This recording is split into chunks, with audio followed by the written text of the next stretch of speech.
dahil gusto nyo talagang maging journalists at naniniwala kayo sa power of journalism or telling stories. That's all good. So class, let us begin. Sana maalala nyo forever ang 7 lessons na ituturo ko sa inyo sa gabing ito. Baunin nyo into adulthood hanggang sa inyong pagtanda at saan man kayo makarating at sana malayo ang inyong mararating.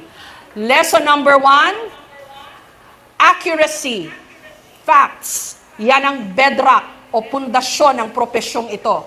Totoong nangyari, totoong data, totoo. Walang labis, walang kulang. Nakita mo, nasaksihan mo. First-hand information hanggat maaari at hindi lang nanggaling sa marites o sa chismis. Kung second-hand information naman o crowdsourced o nanggaling sa social media, may tinatawag na two-source rule ang mga newsroom o news organizations. Huwag lang sa iisang tao maniwala. Dapat may confirmation mula sa reputable source or sources. Yung may totoong kinalaman o nakasaksi sa nangyari. Fact check, cross check. Lesson number 2, impact. Yan ang pinakabentahe ng TV journalism and I think even online. You have all your facts and your visuals, meaning pictures or video. Now, how to tell the story clearly and with impact para hindi mabore ang viewers or followers. And your story or content will leave an indelible impression on them. Maalala nila hanggang sa kanilang pagtulog o kahit pa sa kanilang panaginip.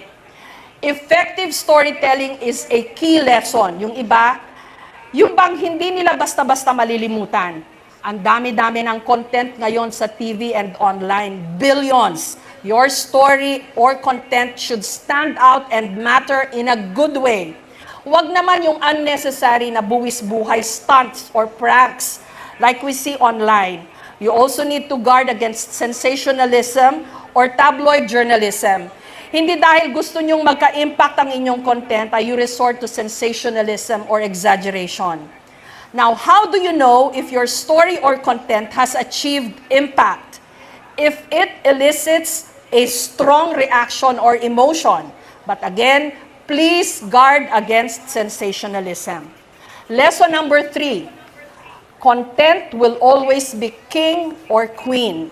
Substance, sustansya, hindi ampaw yung storya, may laman at may lalim. Siguro outdated na itong sasabihin ko sa inyo, but another belief or principle that has carried me throughout my career and one that I always share with our reporters and producers, hindi tayo ang istorya. Ang istorya, ang bida, hindi tayo. Of course, it matters where you get your news or stories sa mga credible na journalists or organizations and their websites. And while we take our jobs seriously as journalists, not ourselves please when reporting. Lesson number 4, fairness. Diyan po nakilala ang GMA News o ang GMA Public Affairs. Ayoko po sanang magbuhat ng sariling bangko. But one of my proudest achievements when I was running our news organization ay nung nabuo ang aming slogan o battle cry. Walang kinikilingan, walang pinoprotektahan. Gospel truth po namin ito. Sacred. To always get the other side of the story. To give the other person a fair shake. Pag may inakusahan, kunin din ang kanyang panig. Kung ayaw niya, say so. Sinubukan po namin kunin ang kanyang panig pero ayaw niya. Of course, hindi kami perfect. Baka minsan hindi po namin ito nagawa. Pero rest assured, napakabibihira po nun. Kasi makulit po talaga kaming kumuha ng kabilang panig lagi. Bakit? Because I would like to think that fairness has become part of our culture as an organization. Second nature na namin, it has become our standard or SOP. Kayo rin sana as young journalists, vloggers, or content creators, ganun din. Pag may content o story kayong may inakusahan o nakasisira ng puri o pagkatao ninuman, kunin nyo ang side ng taong yon, ang kanyang paliwanag, ang kanyang kwento. Remember that each one of us has a story to tell. Lesson number 5, please read. Hindi pwedeng hindi kayo nagbabasa. You need to write, so you need to read. It's as basic and simple as that. You need depth, and you can only achieve that through reading. To be a journalist is to be curious and interested. And the best way to learn about the world and about people is by reading. If you have to be hungry or thirsty about anything in life, that's knowledge, information, experiences, wisdom. And much of that you can get from books, newspapers, online posts, or readings. Sabi nga po ng isa sa mga journalism professor ko noon, kahit daw yung ipinambalot sa tinapa na binili ng inyong nanay, basahin nyo. All that is added value to your brain. And it is often said that we don't use our brain cells enough. Huwag lang puro scrolling through your friend's status updates or dancing and singing video. Okay din naman yung pang-chill, di ba? Di ba? Yes. Pero kailangan nyo talagang magbasa. No ifs, no buts. Being in media is to impart knowledge and values too. Pero kung wala kayong baon o kapital dahil hindi kayo nagbabasa, what is there to share or impart to others? Lesson number 6, balance. In life, as in journalism, balance is important. Alam ko ang mga bata ngayon sobrang maligalig because of your gadgets and social media. Sobrang busy lagi ang utak, mga mata at mga daliri. Marami kayong pinagkakaabalahan at umaagaw sa inyong atensyon. At napaka-tech savvy ninyo. Diyan, fan o fanay nyo ako kasi ang tataba rin ng inyong mga utak. Super creative. At sabi ng aking producers, kayo raw ang henerasyon that's driving or starting online discussions and debates or dictating narratives. Dahil lagi kayong connected, aware kayo real-time sa mga nangyayari. At hindi lang kayo passive observers o absorbers of content. Kayo rin ang nagsisimula ng mga usapan at nang hahamon sa mga matagal ng kaugalian o paniniwala ng mga naunang henerasyon. Issues like, ano ba yung utang na loob at hanggang saan o kailan ba yan dapat pagbayaran? Heto, controversial. Obligasyon ba ng mga anak na tulungan ang kanilang mga magulang? Heto naman, relate ako. Kapag ikaw ang panganay na anak, dapat bang ikaw lagi ang in charge? Hehe. Tuwang-tuwa po ako na natatalakay ang ganitong mga issue at na-challenge yung mga norm o paniniwala na basta na lang namin tinanggap. Pero, dapat alam nyo rin na ang bawat pribilehyo ay kailangang balansihin ng kaakibat na responsibilidad. Huwag lang puro entitlement. Because you have been truly blessed with digital technology and the skill set to go with it, may I urge you to please use technology for good. Gamitin nyo ang teknolohiya para sa kabutihan. Like I said a while ago, there is nothing wrong with dancing or singing videos or having fun. Pero sana rin, i-focus nyo rin ang inyong energy at mga camera sa mga issue at problema sa komunidad o lipunan na kailangang pagtuunan din ng pansin.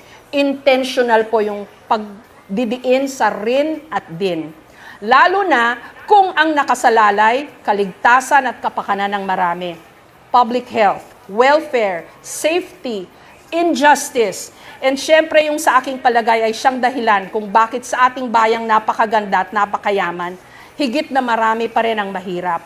Corruption. Kung sa tingin nyo may mali, tiwali o kailangang baguhin, call it out and post it. Marami ng mga bagay at issues na dahil nag-viral, na aksyonan ng mga kinauukulan. Dahil pumunta po kami sa makasaysayang isla ng Humonhon sa Samar, kung saan unang tumapak si Magellan nung dumating dito ang mga Kastila taong 1521, ganun din sa Brooks Point sa Palawan, na ipakita ang masamang epekto ng mining sa kalikasan, bagamat nakapagbibigay ito ng trabaho sa ilang mga residente. Dahil po sa mga pagpunta namin sa Humonhon Island at sa Palawan, natalakay muli ang issue. At ang importante, na iparinig namin ang boses ng mga pinakaapektado sa usaping ito, mga residente, mga katutubo. Sa buhay, wala talagang imposible. You can do and achieve anything. Pero wala ring madali. Lahat kailangang paghirapan at pagsikapan. Hindi lahat nadadaan sa pabilisan o swipe-swipe lang. Ang tip po sa amin, ang mga Gen Z daw na katulad nyo, ang hinahanap ay meaning. Lalo na, fortunately, may deadlines. Work-life balance, sabi nga ninyo, a concept or idea that was so alien to us until you guys raised it. So thank you to your generation for teaching us new things. Accuracy, impact, content, fairness, reading, balance. And may I include another one, kahit ito na lang ang matandaan ninyo. Medyo preachy, parang sermon, but I think kailangang sabihin. Lesson number 7, be good and do good.